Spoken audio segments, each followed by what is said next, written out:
And here I am, bright and early. I'm leaving the Carolinas and heading over to Tennessee through these cool Smoky Mountains. They're actually the most visited national park if I read that bathroom stall graffiti right. What's great about driving through these mountains right now is I'm just coasting with no gas, going like 60 miles an hour with just the incline. We explored a bit of the mountains on the North Carolina side in the last video, and I've been here before, so we're gonna head straight into town. I'm thinking Knoxville because that's one of the 3 cities people know in Tennessee. The most common thing I hear about why you should pay your taxes is, bro, don't you want roads, man? But besides what a bad argument that is, I am glad that the United States spends what they do on the parks, the rest stops, travel centers, and things like that. It's very nice up here. And for the most part, they're all very well maintained. But then again, that's a state tax anyway, not a federal tax.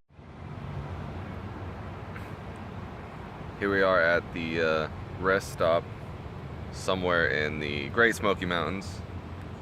Not sure exactly where, but that's part of the journey. I thought this picture turned out pretty good. It makes me want to get a better camera.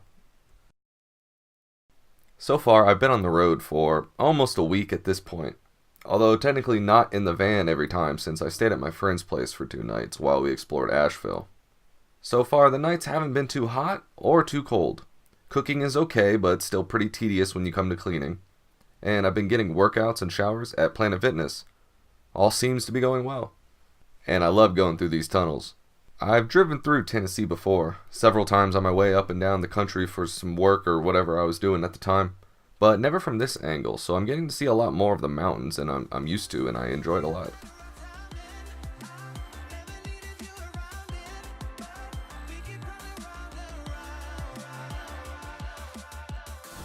That's a thumbnail right there.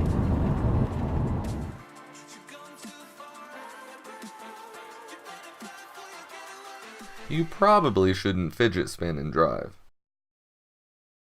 I'm heading to Knoxville to hit the gym, work out, and shower, then find a place to get some sleep. Now, I heard Knoxville was actually the first capital of Tennessee before it eventually became Nashville. There's a lot of vills, I guess. The first Indians made a settlement there like 1,000 years ago or so. They left a big old burial mound, and the University of Tennessee is actually built on top and around it. Now, isn't that a fun fact? I'm a big fan of podcasts and audiobooks, so road trips are enjoyable for me, which is good since I'm driving around the country. I mostly listen to them at 1.5 times speed, so you can listen to a 10-hour book in like about 7 hours.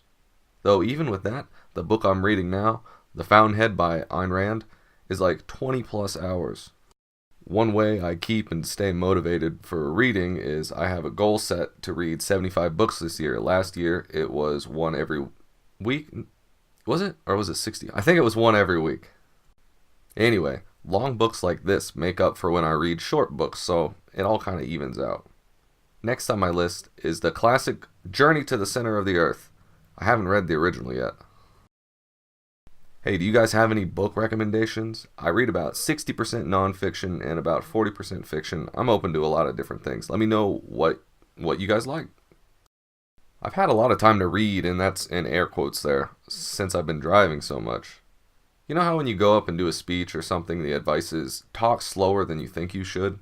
Well, that's because it's common for new speakers to talk very quickly out of nerves and excitement. What experienced people do is talk at the optimal pace for the moment, very controlled.